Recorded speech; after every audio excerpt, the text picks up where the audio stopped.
Hi hello friends, Viju ವಾಡ್ಯದ ಅಡುಗೆ ಮನೆಗೆ ಸ್ವಾಗತ. ಇವತ್ತು ನಾನು ನಿಮಗೆ ಅಂಗಡಿಯಲ್ಲಿ ಸಿಗುವಂಥ ದಪ್ಪ ರವೆ ಹಾಗೂ ಗದಗ ರವೆ ಅಂತಾರಲ್ಲ, ಅದು ಮಾಡೋದು ಹೇಗೆ ಅಂತ ತಿಳಿಸ್ಕೊಡ್ತೀನಿ. ನೋಡೋಣ ಬನ್ನಿ. ಕಾಯ್ದಿರೋ ಬಾಂಡಲಿಗೆ ಸ್ವಲ್ಪ ಎಣ್ಣೆಯನ್ನು ಹಾಕೊಳ್ಳೋಣ.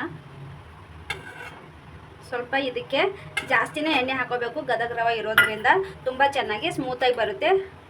ಹಾಗೂ ಇದಕ್ಕೆ ಮಿಕ್ಸ್ ಮಾಡಿರೋಂಥ ಜೀರಿಗೆ ಸಾಸಿವೆಗಳನ್ನು ಹಾಕೊಳ್ಳೋಣ. ಇದಕ್ಕೆ ಇವಾಗ ಕರಿಬೇವಿನ ಸೊಪ್ಪನ್ನು ಹಾಕೊಳ್ಳೋಣ.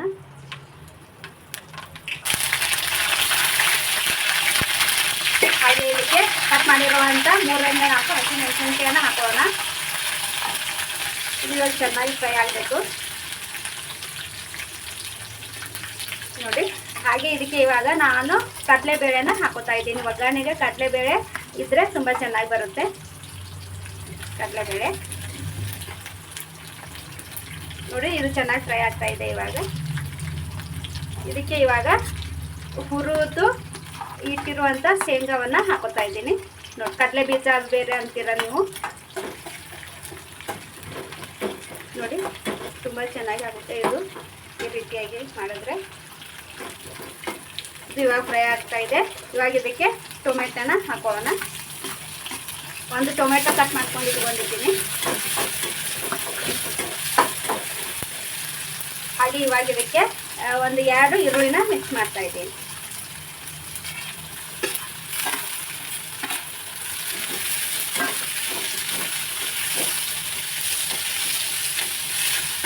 ಇದಕ್ಕೆ ಇವಾಗ ಸ್ವಲ್ಪ ಅರಿಶಿಣವನ್ನು ಆ್ಯಡ್ ಮಾಡ್ಕೊಳ್ಳೋಣ.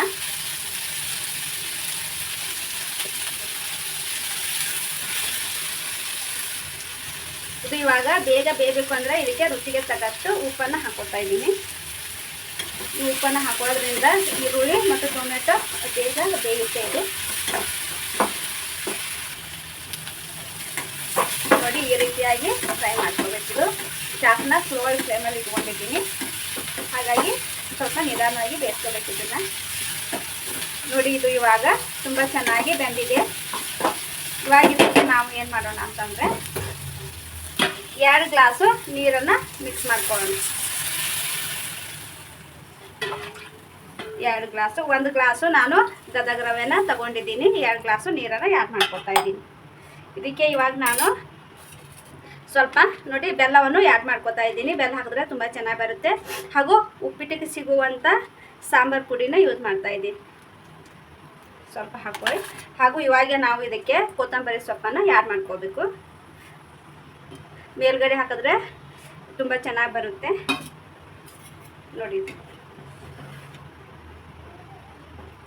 ಕೊತ್ತಂಬರಿ ಮೇಲ್ಗಡೆ ಹಾಕೋದ್ರಿಂದ ಫ್ಲೇವರ್ ತುಂಬ ಚೆನ್ನಾಗಿ ಬರುತ್ತೆ. ಇದು ಇವಾಗ ಕುದಿಬೇಕು ಚೆನ್ನಾಗಿ ನೀರನ್ನ. ಅಲ್ಲಿವರೆಗೂ ವೇಟ್ ಮಾಡೋಣ ನೋಡಿ. ಇದು ಚೆನ್ನಾಗಿ ಕುದೀತಾ ಇದೆ. ನಾನು ಆಲ್ರೆಡಿ ರವೆನ ತಗೊಂಡು ಚೆನ್ನಾಗಿ ಒಂದು 5 ನಿಮಿಷ ಹುರ್ಕೊಂಡು ಇಟ್ಕೊಂಡಿದ್ದೆ. ಇವಾಗ ಇದಕ್ಕೆ ನಾವು ರವೆನ ಮಿಕ್ಸ್ ಮಾಡ್ಕೊಳ್ಳೋಣ. ಎಣ್ಣೆ ಹಾಕಿ ಅಥವಾ ತುಪ್ಪವನ್ನು ಹಾಕಿ ಚೆನ್ನಾಗಿ ರವೆನ ಹುರ್ಕೋಬೇಕು. ಆವಾಗ ತುಂಬ ಚೆನ್ನಾಗಿ ಆಗುತ್ತೆ ಉಪ್ಪಿಟ್ಟು ನೋಡಿ. ಈ ರೀತಿಯಾಗಿ ಇದು ಗದಗ ರವೆ ಇರೋದ್ರಿಂದ ಇದಕ್ಕೆ ಸ್ವಲ್ಪ ನೀರನ್ನು ಜಾಸ್ತಿನೇ ಹಾಕಬೇಕು. ಗ್ಯಾಸ್ನ ಸ್ಲೋ ಆಗಿ ಫ್ಲೇಮಲ್ಲಿ ಇಟ್ಕೊಂಡು ಚೆನ್ನಾಗಿ ಕುದಿಸ್ಕೋಬೇಕು. ಇದು ನೋಡಿ, ಈ ರೀತಿಯಾಗಿ ಗುಳೆ ಗುಳೆ ಬರ್ತಾ ಇದೆ ಅಂದರೆ ಇದು ಚೆನ್ನಾಗಿ ಕುದೀತಾ ಇದೆ ಅಂತ ಅರ್ಥ.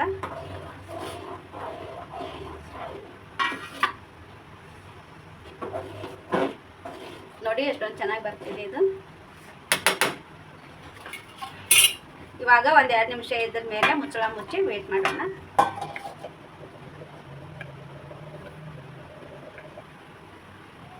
ಎರಡು ನಿಮಿಷ ಆಗಿದೆ. ಇದು ಇವಾಗ ಚೆನ್ನಾಗಿ ಕುದ್ದಿರುತ್ತೆ. ನಿಧಾನವಾಗಿ ತೆಗೆಯೋಣ ನೋಡಿ. ಚೆನ್ನಾಗಿ ಕುದ್ದಿದೆ ಇದು ನೋಡಿ. ಎಷ್ಟೊಂದು ಚೆನ್ನಾಗಿ ಬಂದಿದೆ.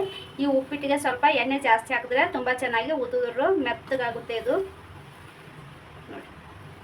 ಈ ವಿಡಿಯೋ ನಿಮಗೆ ಇಷ್ಟವಾದರೆ ಲೈಕ್ ಮಾಡಿ, ಶೇರ್ ಮಾಡಿ ಹಾಗೂ ಸಬ್ಸ್ಕ್ರೈಬ್ ಮಾಡೋದನ್ನು ಮರಿಬೇಡಿ. ಧನ್ಯವಾದಗಳು ಸ್ನೇಹಿತರೆ.